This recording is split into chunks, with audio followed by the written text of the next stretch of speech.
Susan Sontag Against Interpretation. We are continuing reading, and we are on number 6 or 7. Let me check it out. It is number 7. Here we go. Interpretation does not, of course, always prevail. In fact, a great deal of today's art may be understood as motivated by a flight of interpretation. To avoid interpretation, art may become parody, or it may become abstract, or it may become merely decorative, or it may become non-art. The flight from interpretation seems particularly a feature of modern painting. Abstract painting is the attempt to have, in the ordinary sense, no content. Since there is no content, there can be no interpretation. Pop art works by the opposite means to the same result. Using a content so blatant, so what it is, it too ends by being uninterpretable. A great deal of modern poetry as well, starting from the great experiments of French poetry, including the movement that is misleadingly called symbolism, to put silence into poems and to reinstate the magic of the word, has escaped from the rough grip of interpretation. The most recent revolution in contemporary taste in poetry, the revolution that has deposed Eliot and elevated Pound, represents a turning away from content in poetry in the old sense and impatience with what made modern poetry prey to the zeal of interpreters. I am speaking mainly of the situation in America, of course. Interpretation runs rampant here and those arts with a feeble and negligible avant-garde. Fiction and the drama. Most American novelists and playwrights are really either journalists or gentlemen sociologists and psychologists. They are writing the literary equivalent of program music, and so rudimentary, uninspired, and stagnant has been the sense of what might be done with form in fiction and drama, that even when the content isn't simply information, news, it is still peculiarly visible, handier, more exposed, to the extent that novels and plays in America, unlike poetry and painting and music, don't reflect any interesting concern with changes in the form. These arts remain prone to assault by interpretation.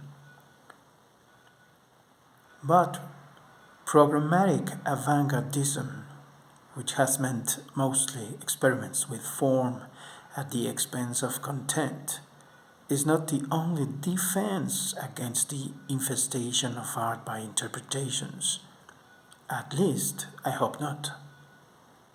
For this would be to commit art to being perpetually on the run. It also perpetuates the very distinction between form and content, which is ultimately an illusion. Ideally, it is possible to elude the interpreters in another way, by making works of art whose surface is so unified and clean, whose momentum is so rapid, whose address is so direct, that the work can be just what it is. Is this possible now? It does happen in films, I believe. This is why cinema is the most alive, the most exciting, the most important of all art forms right now. Perhaps the way one tells how alive a particular art form is by the latitude it gives for making mistakes in it and still being good.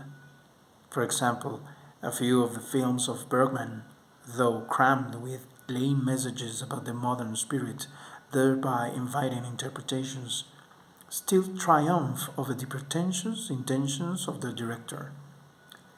In Winter Light and The Silence, The beauty and visual sophistication of the images subvert before our eyes the callow pseudo-intellectuality of the story and some of the dialogue. The most remarkable instance of this sort of discrepancy is the work of D.H. Griffith. In good films, there is always a directness that entirely frees us from the itch to interpret. Many old Hollywood films, like those of Cukor, Walsh, Hawks, and countless other directors, have this liberating anti-symbolic quality, no less than the best work of the new European directors like Truffaut's Shoot the Piano Player and Jules and Jim, Godard's Breathless and Vivlas Zavi, Antonioni's L'Avventura, and Olmi's De Fiancés. The fact that films have not been overrun by interpreters in part due simply to the newness of cinema as an art. It also owes to the happy accident that films for much a long time were just movies. In other words, that they were understood to be part of mass as opposed to high culture and were left alone by most people in minds. Then, too, there is always something other than content in the cinema to grab hold of for those who want to analyze. For the cinema, unlike the novel, possesses a vocabulary of forms.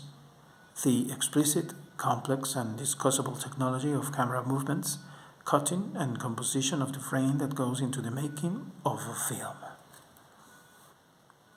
This is number 7 of Chapter 1.